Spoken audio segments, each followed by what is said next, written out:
Live aujourd'hui parce que je suis pas sûre d'avoir du réseau, mais j'avais quand même envie de faire cette vidéo là, donc 10 minutes anti-stress. Et cette semaine était juste géniale, vous m'avez tous redonné de l'énergie aussi. Et j'ai encore entendu une vidéo puissante ce matin. Je voulais partager rapidement tout ce qui me trotte dans la tête et je réfléchissais mais pourquoi nous arrivons dans des spirales des fois vraiment douloureuses. Et il y a deux choses sur lesquelles il faut travailler pour justement réussir à se ressourcer et à aller au-dessus de son stress ou à diminuer son stress. Il y a deux choses super importantes. La première chose, c'est son monde intérieur. La deuxième chose, c'est son monde extérieur. Alors, qu'est-ce que ça veut dire par là ?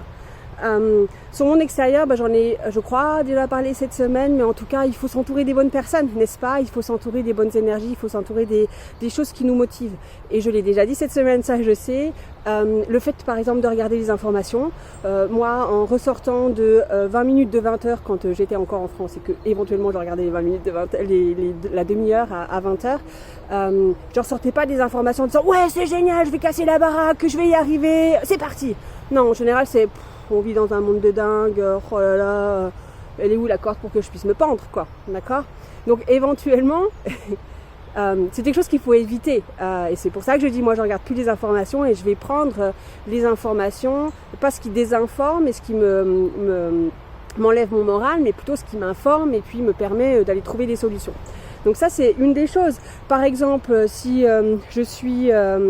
comment on dit ça en français, si je suis droguée au sucre, je vais pas aller dans une sucrerie ou dans une bonbonnerie parce que voilà, c'est pas l'environnement qu'il me faut. Donc trouvez l'environnement extérieur qu'il vous faut. Et pour ça, regardez autour de vous parce que vous avez des héros partout autour de vous. Et c'est pas forcément des gens qui s'appellent coach, qui s'appellent docteur, qui s'appellent ingénieur, qui s'appellent manager, qui s'appellent je sais pas trop quoi, chef d'équipe ou je sais pas trop quoi. Non, les gens autour de vous. Regardez votre voisin, regardez votre mari ou votre femme, regardez vos parents, regardez, je sais pas moi, la coiffeuse, enfin des gens qui vous entourent. On n'est pas vraiment pas obligé d'aller regarder la télé pour trouver des héros. Il y en a partout. Il y a des gens cette semaine. Je pense à deux personnes en particulier qui m'ont raconté leur destin de vie qui était très lourd en ce moment. Et ils m'ont raconté ça en riant et en pleurant, ils m'ont raconté ça en textotant et je pense qu'ils se reconnaîtront et moi j'étais juste waouh, ça c'est des héros quoi, ça c'est des gens qui avec leurs difficultés, avec leurs challenges, se battent. Et en général, ces gens-là, ils ne le crient pas partout. En général, ils sont tellement focalisés pour réussir à aller au-delà de leur challenge, à remettre tout ça en place, qu'ils ne le crient pas sur tous les toits.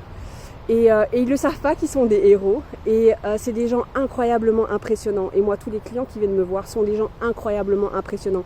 La personne qui va venir me voir, qui va venir sur les 10 minutes lundi, elle est incroyable. Donc, regardez autour de vous. Vous avez des héros. Vous avez des personnes sur lesquelles vous pouvez vraiment avoir leur grandeur d'âme, quoi, leur courage. Et il faut regarder un peu plus près parce qu'on ne les voit pas toujours ceux-là. Et l'autre chose que je voulais dire aussi, s'il y a quelqu'un qui m'a dit aujourd'hui qu'elle trouvait ça génial ce que je faisais et qu'elle était impressionnée, merci beaucoup. Mais en fait, vous êtes tous des héros. Regardez à l'intérieur de vous, vous l'avez cette pépite de héros et vous l'avez déjà montré dans votre vie, aller rechercher tous les succès, aller rechercher tous les challenges que vous avez réussi à relever. Et cette graine de héros, elle est en vous et justement le fait de la retrouver, de la faire grandir, comme par exemple Laetitia a expliqué hier, ou alors en allant vers des gens qui vous font grandir et qui vous font voir ce côté héroïque que vous allez le faire grandir et vous allez le sentir d'autant plus et vous allez être d'autant plus puissant. Donc vous êtes tous des héros. Voilà, c'était la leçon du jour. Croyez en vous et ça revient à ce travail intérieur qu'il faut qu'on fasse, c'est enlever nos croyances limitantes, aller chercher les succès, s'entourer de gens bienveillants, croire en soi, croire qu'on peut y arriver. Moi, une de mes phrases clés, c'est je trouve toujours un moyen. Je trouve toujours un moyen. Donc les moments où je dis non, je vais pas y arriver, ça va pas le faire, je regarde cette phrase-là qui me dit « Christelle, tu trouves toujours un moyen. Il y a toujours un moyen. » Et suffit après de mettre un peu son ego de côté et peut-être d'aller chercher le moyen, d'aller chercher l'aide, d'aller chercher ce qu'il faut. C'était un peu le message du jour. Je vais continuer ma promenade et je vous souhaite un super dimanche. Ciao!